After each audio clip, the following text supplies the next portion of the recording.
लंका के महान सम्राट रावण को हम सभी एक दुष्ट राक्षस के रूप में जानते हैं। रामायण की कहानी में वे खलनायक की भूमिका निभाते हैं। लेकिन क्या आप जानते हैं कि रावण केवल एक शक्तिशाली राजा ही नहीं, बल्कि एक अद्वितीय संगीतज्ञ भी थे।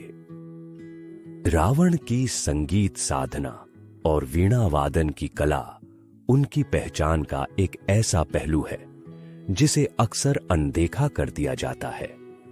उनकी वीणा, जिसे रुद्र वीणा कहा जाता था, केवल एक वाद्य यंत्र नहीं थी, बल्कि उनके विद्वता और कला प्रेम का प्रतीक थी।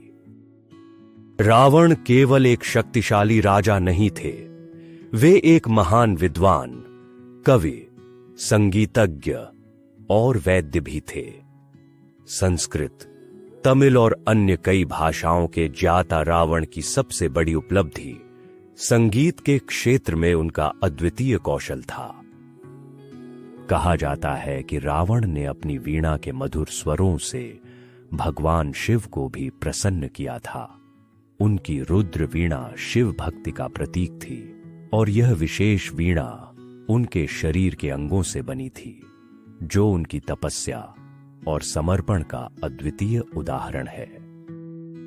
रावण की वीणा में अलौकिक शक्तियां थीं।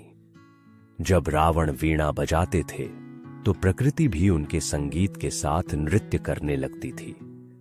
पशु पक्षी मंत्रमुग्ध हो जाते थे और देवता भी उनके संगीत को सुनने स्वर्ग से उतर आते थे। एक बार रावण कैलाश पर्वत पर भगवान शिव से मिलने गए, जहां उन्होंने शिव का तांडव नृत्य देखा। इस नृत्य ने रावण को इतना प्रभावित किया कि उन्होंने शिव से संगीत की शिक्षा मांगी। शिव ने रावण को रुद्र वीणा भेंट की, जो रावण के लिए सबसे मूल्यवान वस्तु बन गई। रावण का संगीत इतना शक्तिशाली था कि जब वे वीणा बजाते तो नदियां अपना बहाव बदल देती, पेड़ पौधे झूमने लगते और आकाश में बादल छा जाते। जंगली जानवर उनके पास आ जाते और पक्षी उनके संगीत को सुनने के लिए उड़ान रोक देते। रामायण के युद्ध में भी रावण अपनी प्रिय वीणा से कभी दूर नहीं हुए। कहा जाता है कि युद्ध के दौरान भी वे कभी कभी अपनी वीणा बजाते थे, जिससे युद्ध कुछ समय के लिए थम जाता था। जब रावण को अपने अंत का आभास हुआ तो उन्होंने अपनी वीणा को अंतिम बार बजाया। उनका अंतिम संगीत इतना करुण और भावपूर्ण था कि स्वयं राम भी भावुक हो गए। यह संगीत रावण के जीवन की त्रासदी और उनकी कला के महत्व को दर्शाता था।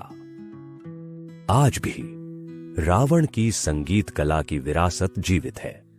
दक्षिण भारत के कर्नाटक संगीत में रावण हस्त वीणा नामक एक वाद्य यंत्र का उपयोग किया जाता है, जो रावण की वीणा से प्रेरित है। यह दर्शाता है कि संगीत की शक्ति किसी भी व्यक्ति के चरित्र को सुंदरता में बदल सकती है। रावण की वीणा की कहानी हमें सिखाती है कि हर व्यक्ति में अच्छाई होती है और संगीत की शक्ति किसी भी युग, संस्कृति या व्यक्ति की सीमाओं से परे है। यह हमें याद दिलाती है कि जीवन में संतुलन और सौंदर्य की खोज करनी चाहिए, चाहे हम कितने भी शक्तिशाली क्यों न हों। रावण की वीणा आज भी भारतीय संस्कृति और कला में एक महत्वपूर्ण प्रतीक है, जो हमें जीवन में संगीत और कला की अनमोलता का एहसास कराती है।